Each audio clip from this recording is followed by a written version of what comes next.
मैं हूं मोइन शेख और आप देख रहे हैं मुमरा टाइम। दोस्तों, जैसे कि आप सभी लोग जानते हैं कि पिछले दिनों देश के 5 राज्यों के अंदर विधानसभा के चुनाव हुए और जहां पे 4 राज्यों के अंदर भाजपा ने बम्पर जीत हासिल करते हुए वो अपनी सरकार बनाने जा रही है। केवल पंजाब के अंदर ही आम आदमी पार्टी की जीत हुई है, वहाँ पे आम आदमी पार्टी की सरकार बनेगी। और जैसे कि आप सभी लोग जानते हैं कि यूपी देश का सबसे बड़ा राज्य है और वहाँ पे विधानसभा हो या लोकसभा हो, वहाँ पे काफ़ी सीटें हैं और ऐसा माना जाता है कि यूपी से ही मतलब रास्ता तय होता है केंद्र दिल्ली तक का।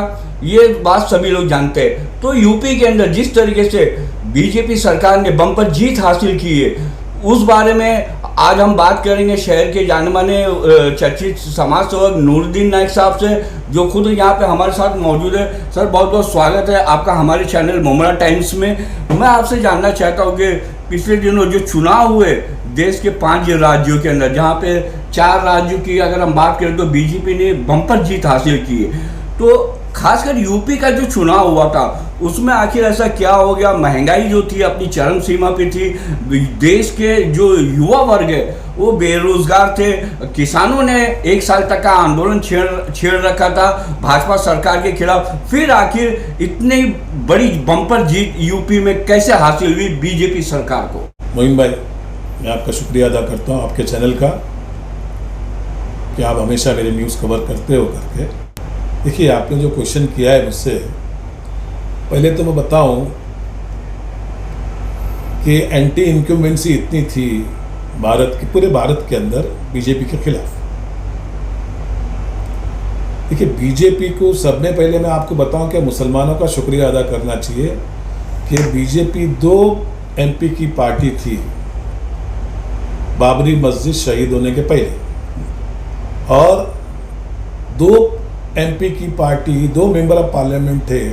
आज वो 2 बार जो है सेंट्रल में आ गए और 2 बार उन्होंने भारी बहुमत से आए। ऐसा नहीं कि किसी के साथ सरकार बना के, पूरी मैंडेट लेके 2 बार उन लोग आए और 2 बार यूपी में भी उन लोग पूरी मैंडेट बना के लेके आए।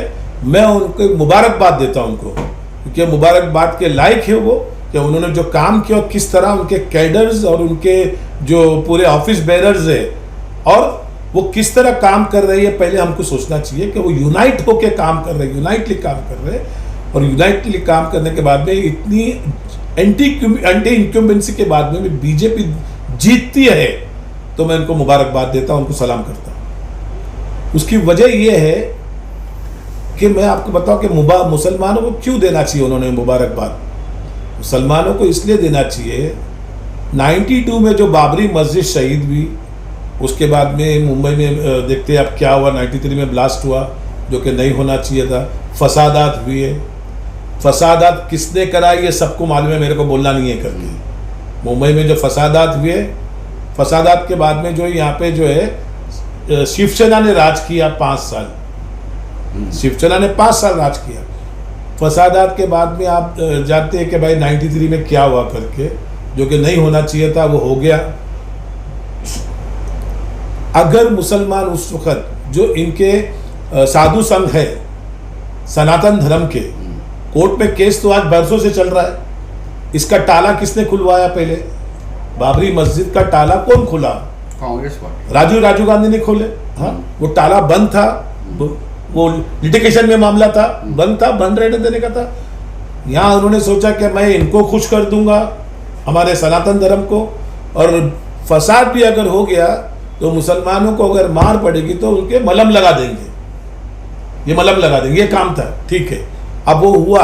अगर उनके साधु संघ जो बता रहे थे उनसे, मुसलमानों से, जैसा ये मुस्लिम पर्सनल बोर्ड से और हमारे बड़े बड़े उलमाओं से और मुसलमानों से अपील कर रहे थे कि आओ हमारे साथ में बैठ के आउट ऑफ कोर्ट बात करो, इसकी सुलह करनी है, लेकिन आप आउट ऑफ कोर्ट बात करो भाईचारा में। ये हमारा ये जो है आस्था है इनकी, राम जन्मभूमि जो है उनकी आस्था है अयोध्या के अंदर। अब वो अगर उस वक्त उस वक्त मैं मुसलमानों को बोला था कि आप बैठ के बात कीजिए, सुलह का मसला कीजिए, सुलह आपको दिया है इस्लाम ने कि आप सुलह कीजिए करके, हालात को देखते हुए सुलह। अगर मुसलमान उस वक्त सुलह कर लेता, बैठ के आउट ऑफ कोर्ट बात कर लेता, तो आज फिर बीजेपी ने क्या किया? राम जन्मभूमि को पकाया ना खूब, बहुत जबरदस्त पकाया। आडवाणी जी ने जो रथ निकाला, आज आडवाणी जी गायब हो गए, लेकिन वो रथ निकाला और इतना पोलराइज किया गया, इतना इस्लाम फोबिया हुआ, जो कुछ होने का था आपने भी देखा है, सबने देखा है। उसके बाद में क्या हुआ, आडवाणी जो बाजू हट गए, प्राइम मिनिस्टर कौन बन गया, मोदी जी बन गए। क्यों बन गए, क्या इतना वो अयोध्या को इतना पकाया गया, और राम जन्मभूमि को उनकी आस्था है, उनको इतना पकाया गया कि सारे हमारे जो गैर मुस्लिम है, सनातन धर्म के जो लोग हैं, उनके दिमागों में इंटॉक्सिकेट किया गया। तो ये किसकी हार है, ये मुसलमानों ने जो काम किया उसके वजह से बीजेपी वहां जीती है करके, आज बीजेपी पावर में आई है करके।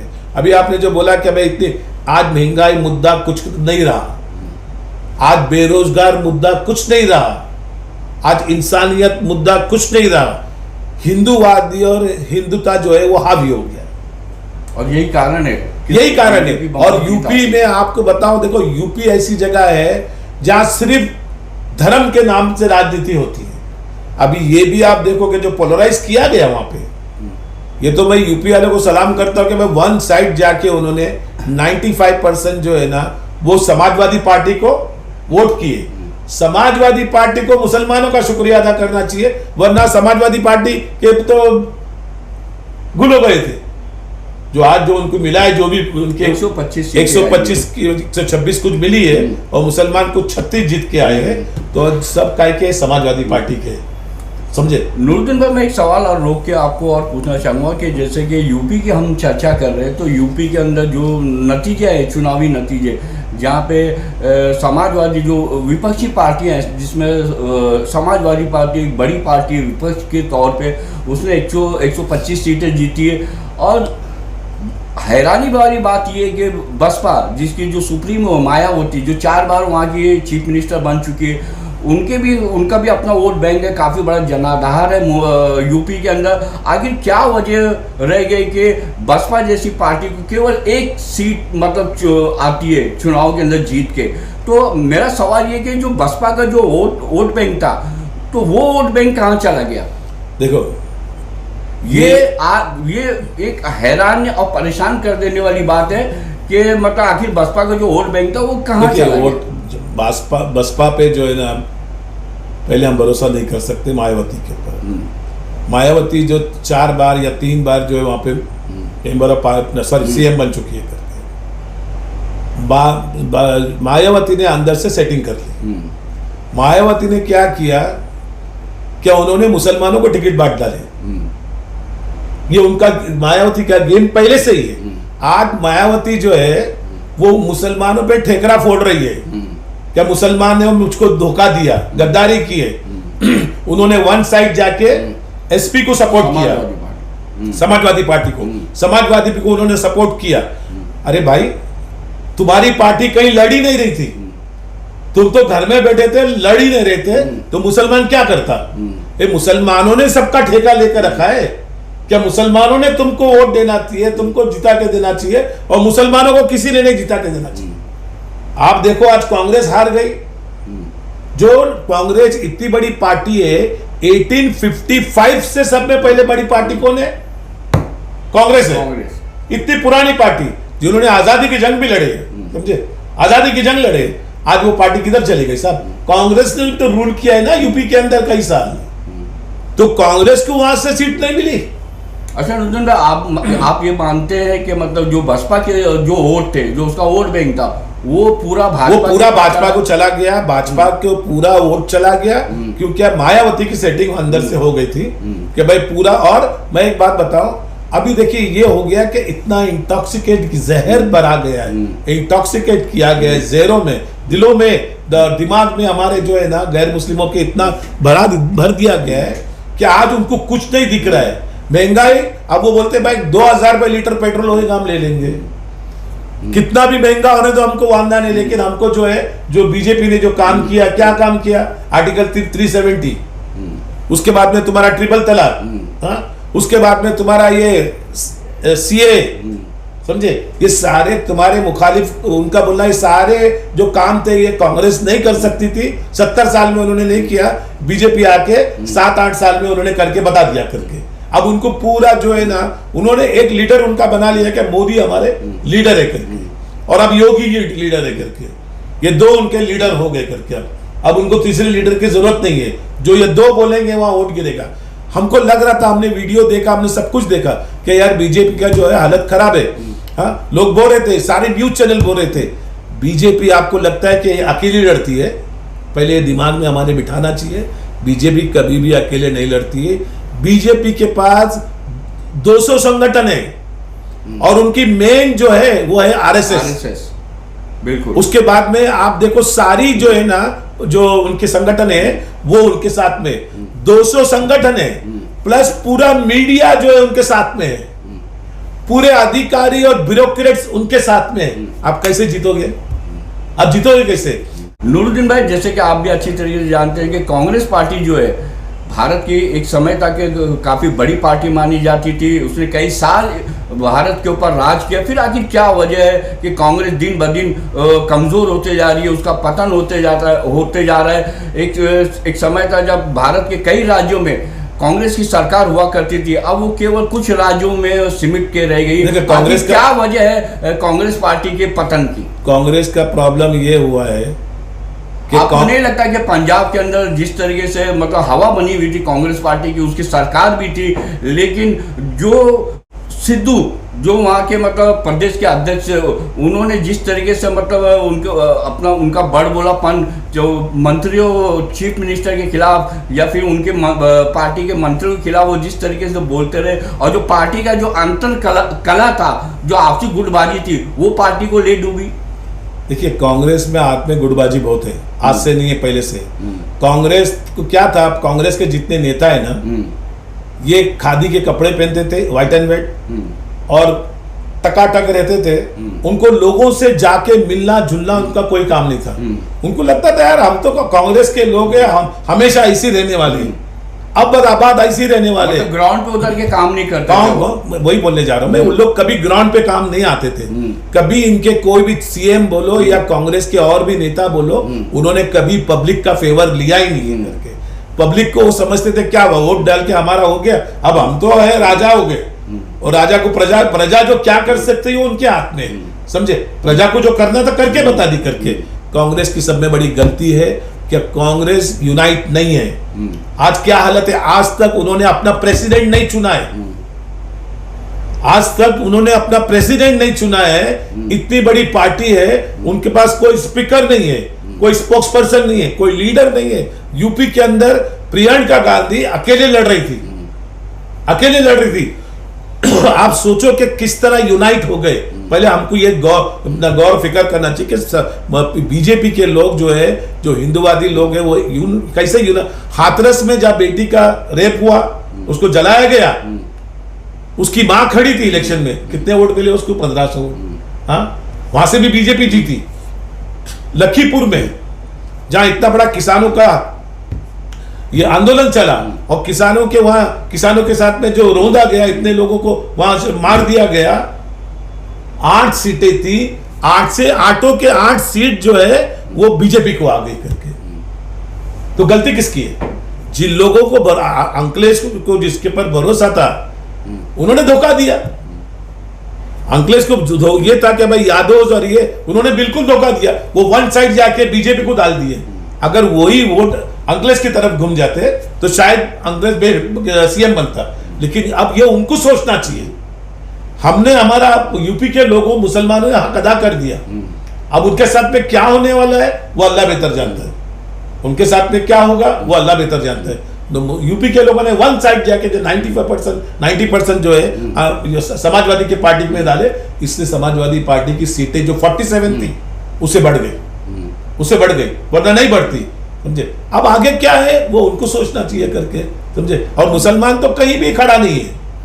जैसे कि नूरुद्दीन भाई आपने कहा कि मतलब अब मुसलमानों का आगे क्या होगा, मैं आपकी जानकारी के लिए बता दूं कि चुनाव जीतने के बाद अभी ज़्यादा दिन नहीं हुए, 2-3 दिन ही हुए, हिंदू युवा वाहिनी उसके नेता जो है वो उनका एक वीडियो वायरल हो रहा है जिसमें वो कह रहे हैं कि मतलब उन्होंने मतलब 2 महीने का समय दिया है कि मुसलमान अपनी मस्जिदों से लाउड स्पीकर हटा दे, वरना वो जबरन लाउड स्पीकर मस्जिदों से उतार देंगे।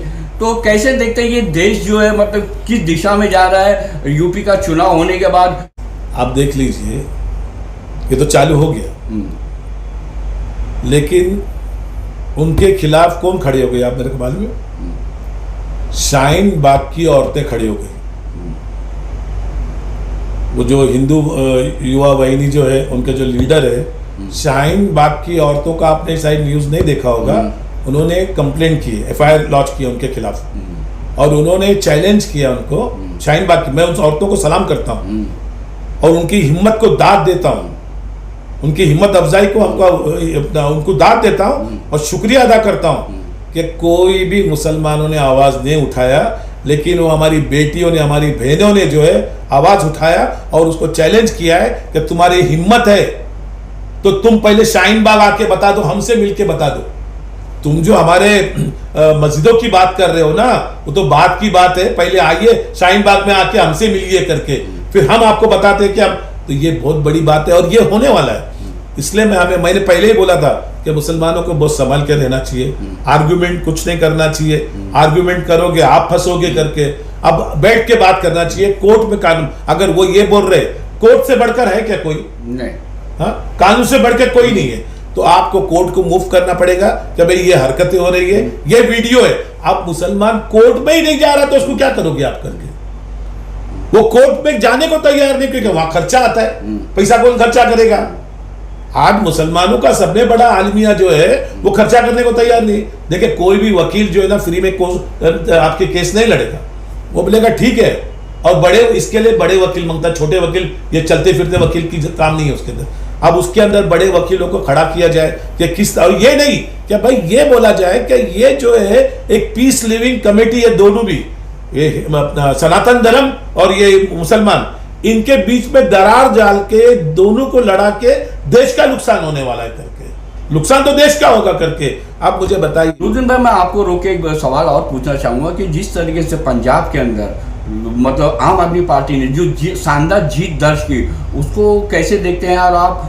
और इसके अलावा जो इस साल के आखिर में जो देश के अलग राज्य जैसे गुजरात हो गया और भी दूसरे राज्यों में जो विधानसभा के चुनाव होने वाले, तो पंजाब में आम आदमी पार्टी की जीत के बाद आप कैसे देखते हैं कि कैसा मतलब उनको मतलब रिस्पांस मिलेगा दूसरे राज्यों में आम आदमी पार्टी को? देखिए, आम आदमी पार्टी जो है ना एक अच्छा काम कर रही है, दिल्ली में सक्सेस हो गए उन लोग, पूरा मैंडेट लेके आए, और इतने साल में कहीं भी सुनने में नहीं आया कि उनका कोई करप्शन की फाइल खुली है करके। उनके पीछे बीजेपी ने बहुत ट्रैप लगा के रखा था, उनको भी दिल्ली में बहुत हैरान किया जा रहा था, लेकिन उनकी कोई फाइल नहीं खुली करप्शन की। दूसरा, पंजाब में जहाँ कांग्रेस की गवर्नमेंट थी, हाँ, वहां आपस में लफड़े थे, इन्होंने कैप्टन को हटा दिए और उसके बाद में ये इनको लाए, क्या नाम है उनका, चिन्नी को, वो नहीं चला। सिद्धू का किसी के साथ में नहीं जम रहा था, सिद्धू को सीएम बनने का था। जब किसी भी पार्टी के अंदर अपना मुफाद आ जाएगा वो पार्टी फेल हो जाएगी करके। आम आदमी पार्टी ने वहां किसको खड़ा किया साहब? एक मामूली इंसान जो मोबाइल रिपेयरिंग दुकान में काम करता था, उसको खड़ा किया, वो जीत गए। और ये लोगों ने जितने भी इनके वहां के जो कद्दावर नेता थे जो पंजाब के अंदर, मामूली लोगों ने उनको हरवा दिया, उन्होंने करोड़ों रुपया खर्चा कर दिया, इन्होंने मामूली रुपया खर्चा करके जीत का हासिल क्यों हासिल किया भाई? 92 सीटें आई उनकी, बहुमत से ज्यादा क्यों आई? कि लोगों ने देखा कि इन्होंने काम किया उधर दिल्ली के अंदर। आज लोग अगर अच्छे लोग हैं, देखो अच्छे लोग होंगे ना जो करप्शन से चिढ़ते होगा, वो आम आदमी को जरूर सपोर्ट करेंगे। क्यों? आम आदमी जो काम कर रही है एजुकेशन पे, आपके हेल्थ पे, आपके इकोनॉमिक पे, ये बहुत जबरदस्त काम है जो किसी गवर्नमेंट ने नहीं किया, वो कर रही है। अब भाई इन्होंने अगर पंजाब में काम करके बता दिया, लोगों ने इनको सामने से बुलाएंगे, आप हमारे स्टेट में आके लड़िए। मैं आपको बता रहा हूं, लोग चाह रहे कि अच्छे लोग आवे करके, समझे? आप बोला कांग्रेस की इतनी मजबूत पकड़ क्यों खत्म हो गई? कांग्रेस के पास कोई सही नेता नहीं है। कांग्रेस आप देखो कि अभी मुमरा में देखो ना कितनी कांग्रेस है, 6 कांग्रेस है। किसकी कांग्रेस को आप बर्दाश्त करोगे करके? जब एक पार्टी होती है, वो अरविंद केजरीवाल अकेले हैं। अरविंद केजरीवाल एक IRS ऑफिसर है, उनके साथ में मनीष सिसोदिया जो है वो भी हाईली क्वालिफाइड है। उनके अंदर से अभी पंजाब के अंदर 15 तो डॉक्टरों को जीता के लाए उन लोगों ने। सरदारों को सलाम करता हूं, सरदारों को मैं मानता हूं कि यूनाइट होकर आपने जो है उनकी अकाली दल जो है उनकी सरदारों की रिलीजियस पार्टी है, लेकिन उसको उन्होंने दबा के खत्म कर दिया, आम आदमी पार्टी को लाया। आज अगर आम आदमी पार्टी चाहता है कि मेरे बच्चों की लाइफ अच्छी हो जाए, मेरी लाइफ अच्छी हो जाए, हमारे सिटी की, हमारे स्टेट की लाइफ अच्छी हो जाए और देश की लाइफ अच्छी हो जाए, तो उसको आम आदमी पार्टी को जरूर लाना चाहिए करके। और सबसे आखिर में नूरुद्दीन भाई एक सवाल पूछ के मैं अपनी बात ख़त्म करना चाहूँगा कि जिस तरीके से मतलब बातें सामने आ रही थी कि भाजपा और आरएसएस का जो गुप्त एजेंडा है भारत को एक हिंदू राष्ट्र बनाने का, आपको क्या लगता है कि ये जो नतीजे आए हैं 4 राज्यों में जो भाजपा की जीत हुई है, तो आपको लगता है कि हमारा देश जो है मतलब हिंदू राष्ट्र बनने की दिशा में बढ़ रहा है? आपका ऐसा महसूस होता है? सब बढ़ नहीं रहा है, बढ़ गया। बढ़ नहीं रहा है, बढ़ गया। आपको लगता नहीं है बढ़ गया करके? आज सुरेश चौहान के जो है सुदर्शन न्यूज वाला, उनकी मैंने एक न्यूज देखा, अब इतना इंटॉक्सिकेट कर रहे साहब इन लोग, अब 30 मुसलमान जीत के आए, वो उनको बर्दाश्त नहीं है। अब क्या करोगे? 36 मुसलमान अगर जीत के आए, वो सुरेश चौहान के को बर्दाश्त नहीं है, तो उसको क्या करोगे करके? वो उसको बर्दाश्त नहीं है करके अब उसने अभी सेग्रीगेशन चालू कर दिया, उसकी वो न्यूज को लेके हमको कोर्ट में जाना चाहिए, हमको सुप्रीम कोर्ट में जाके बोलना चाहिए कि किस तरीके की ये न्यूज है करके। हाँ, मुसलमानों ने इनको इतना वोट दिया, बीजेपी ने मुसलमानों का फायदा किया, आखिर धोखा दे दिया गया। ये क्या है ये? और यही हुआ है, हमारे पास अपना इलेक्ट्रॉनिक मीडिया नहीं है। आज हमारा अपना मीडिया नहीं होने की वजह से आज हम कहां फंसे हुए देख लो, हम काउंटर नहीं कर पा रहे। आज 100 साल का भी अगर ज़ईफ इंसान है, बुजुर्ग है, किसी भी मजहब का है, वो बैठ के टीवी देखता है। आज मीडिया ने जो है ना पूरा काम खराब कर दिया साहब। कांग्रेस को पूरी बर्बाद करने में सब में बड़ा मीडिया का हाथ है, और कांग्रेस मीडिया को पकड़ ही नहीं सकी। और आगे आने वाले टाइम में आप देख लेना, मीडिया ने वापस जहर फैलना शुरू किया। मीडिया जो जहर फैल रही है मुसलमानों के अगेंस्ट में और कांग्रेस के अगेंस्ट में, कांग्रेस को खत्म करने के लिए वो मुसलमानों पे हमले कर रहे करके। तो ये मुसलमानों को मैं रिक्वेस्ट करता हूं, आप सब कुछ देख रहे हो, आगे के हालात देख रहे हो, ये तो हिंदू धर्म ये हिंदू राष्ट्र हो चुका है साहब। हम आए किधर? हमारी सुनवाई किधर है? मेरे को बताइए ना। सिर्फ घोषणा करना बाकी है, वो बस खाली तो बाकी है। हमारी सुनवाई किधर है? देखो हम क्या कर सकते हैं, पुलिस उनकी, मिलिट्री उनकी, आर्मी उनकी, सब उनका, हमारा क्या है सब? तो हमको कॉम्प्रोमाइज करके चलना पड़ेगा। मुद्दों पे जो भी मुद्दे उस पे बैठ के बात करना पड़ेगा। उलझना किसी से नहीं है करके, उलझना किसी से नहीं है, प्यार मोहब्बत से काम करना है, आगे बढ़ना है करके। अब कांग्रेस को बहुत सोचना पड़ेगा कि हमारा मामला क्यों इतना खत्म हो गया करके। अब 5 स्टेट में से 1 स्टेट में कांग्रेस नहीं आई, आप समझने की बात है करके। तो मैं तो ये नई आई हुई पार्टी जो है आम आदमी पार्टी, उनको तो मानता हूं कि वो आ गई करके जीत के लोग। तो मैं लोगों को रिक्वेस्ट करूंगा कि भाई मिलजुल के रहो, ये सियासत है, सियासत को कोई धर्म मत बनाओ, सियासत को ईगो मत बनाओ, सियासत ही खत्म हो गई, भूल जाओ, भाईचारा में काम करो करके, भाईचारे में काम करो करके, समझे? तो दोस्तों ये थे शहर के चर्चित समाज सेवक नूरुद्दीन नाइक साहब। इनसे हमने बात की कि पिछले दिनों जो 5 राज्यों में भारत के जो चुनाव हुए थे विधानसभा के, और जो चुनावी नतीजे आए जिसमें 4 राज्यों में भाजपा को जो बम्पर जीत हासिल हुई, आखिर क्या कारण था? क्योंकि देश के अंदर महंगाई जो थी अपनी चरम सीमा पे थी, युवा वर्ग नाराज़ था, उन्हें नौकरियां नहीं मिल रही थी, किसान जो है पिछले 1 साल से आंदोलन कर रहे थे, धरना प्रदर्शन कर रहे थे सरकार के खिलाफ। बहुत सारे ऐसे फैक्टर थे जो बीजेपी के खिलाफ जा रहे थे, लेकिन उसके बावजूद भी बीजेपी ने जो बम्पर जीत हासिल की है उसका कारण क्या था, यही सब हमने जानने की कोशिश की नूरुद्दीन नाइक साहब से, और उन्होंने लगभग हमारे सभी सवालों का बड़ी बेबाकी से जवाब दिया। हम उम्मीद करते हैं कि ये वीडियो जो ना आपको ज़रूर पसंद आया होगा, और इसी तरह की तमाम वीडियो देखने के लिए सब्सक्राइब करें हमारे चैनल मुमरा टाइम्स को, ताकि हम इसी तरह की जो दूसरी जो खबरें आप तक दिखाते हैं वो सबसे पहले आप तक पहुंच सके।